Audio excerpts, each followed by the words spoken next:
तो कैसे हो मेरे गुजरात के कॉमर्स वाले भाई बहनों। मैं आपको 12th की इको और ओसी की पूरी तैयारी करवाते जा रहा हूं। हमारे चैनल के प्लेलिस्ट पे जाओ, वहां पे मैंने सारे लेक्चर्स अपलोड कर दिए हैं। आपकी एग्जाम की तैयारी अच्छे से करवाता मैं रहूंगा। अभी हम लोग पढ़ने जा रहे हैं chapter 4, banking and monetary policy. अब हम लोग पढ़ने जा रहे हैं क्लासिफिकेशन यानी टाइप्स ऑफ बैंक। मेनली दो टाइप के ही बैंक होते हैं, एक होता है कमर्शियल बैंक, एक होता है सेंट्रल बैंक। अब कमर्शियल बैंक क्या है उसके ऊपर फोकस करते हैं। Under the banking regulation act 1949, कभी भी इंडिया के अंदर अगर आप बैंक के बारे में पढ़ रहे हो तो ये एक्ट याद रखना, banking regulation act 1949। A commercial bank accept deposit from the public and lend money और इन्वेस्ट देम। हम जैसे आम लोगों से एक बैंक होती है जो पैसा डिपॉजिट करवा लेती है, फिर इसी पैसे को वो किसी को लोन में दे देगी या हमारे जमा किए गए हुए पैसे को कहीं ना कहीं इन्वेस्ट कर देगी। ऐसे बैंक को हम लोग बोलते हैं कमर्शियल बैंक। इतना कुछ भी हार्ड नहीं है, बस यहाँ पे लिखा हुआ है इस तरीके से तो आपको डर लग रहा होगा कि भैया ये क्या लिखा हुआ है। मैंने अपना पैसा बैंक में जमा किया, किस बैंक में, मान लो मैंने एसबीआई में किया, मैंने एचडीएफसी में किया, मैंने कोटक में किया, मैंने बैंक ऑफ बड़ौदा के अंदर किया। फिर एचडीएफसी बैंक ने मैंने जो पैसा जमा किया था उसी को उठा के किसी और को लोन दे दिया।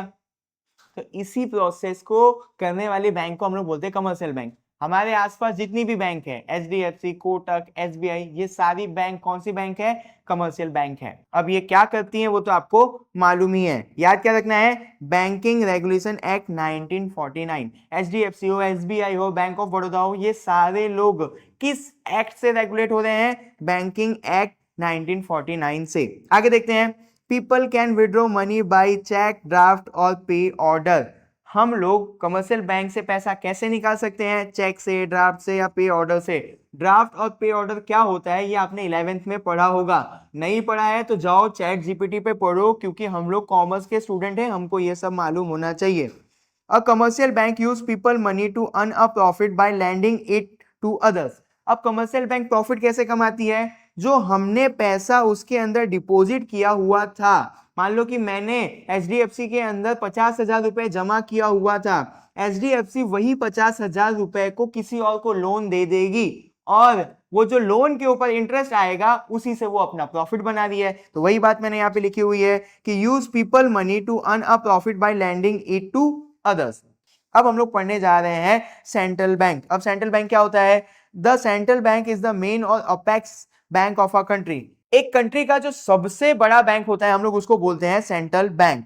It main function is to control, guide and support all other bank in the country. जो सेंट्रल बैंक होता है देश के अंदर जो भी छोटे बैंक्स हैं उनको कंट्रोल करता है, उनको गाइड करता है और उनको सपोर्ट करता है। It help to keep the money market stable and promote economic growth. देश के अंदर जो भी पैसा घूम रहा है उस मार्केट को हम लोग बोलेंगे मनी मार्केट, और देश की इकोनॉमी के अंदर जो भी पैसे की जरूरत होगी वो भी कौन देगा, सेंट्रल बैंक देगा। तो देश के अंदर मनी मार्केट हो या इकोनॉमिक ग्रोथ करना हो पैसे से, तो ये सारी चीजों को कंट्रोल कौन करता है, सेंट्रल बैंक करता है। The central bank also give monetary advice and suggestion to the government. देश का जो सेंट्रल बैंक होता है वो पैसे की एडवाइस और सजेशन देता है गवर्नमेंट को। अब बैंक किस बारे में एडवाइस देगा, तो पैसे की एडवाइस देगा। तो सेंट्रल बैंक किसको पैसे की एडवाइस देता है, गवर्नमेंट को। देश की गवर्नमेंट को सेंट्रल बैंक पैसे की एडवाइस देता है। तो हमारे देश के अंदर जो सेंट्रल बैंक है उसका नाम है रिजर्व बैंक ऑफ इंडिया, जिसको हम शॉर्ट में बोलते हैं RBI. The reserve bank of India is the central bank of India. यही बात मैंने आपको बोली।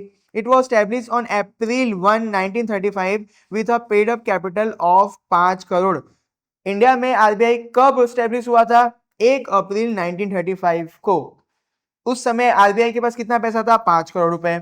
It was nationalise on January 1, 1949। याद रखना, स्टैब्लिश हुआ था 1 अप्रैल 1935 को और नेशनलाइज हुआ था 1 जनवरी 1949 को। Become owned by the government of India, मतलब 1 जनवरी 1949 को ये पूरा इंडियन गवर्नमेंट के लिए काम करने लगा था। The RBI is the apex banks that supervise and regulate all bank in India। HDFC हो, फिर अपना कोटक हो, बैंक ऑफ बड़ौदा हो, ये सारे बैंक को हमारे देश में कौन रेगुलेट करता है, कौन सुपरवाइज करता है, तो आरबीआई करती है। It also formulate India's monetary policy which control the supply of money, interest rate and inflation. देश के अंदर पैसे की सप्लाई हो, इंटरेस्ट रेट हो या महंगाई हो, ये सारी चीजों को कंट्रोल करने के लिए आरबीआई एक पॉलिसी बनाती है जिसको हम लोग बोलते हैं मॉनेटरी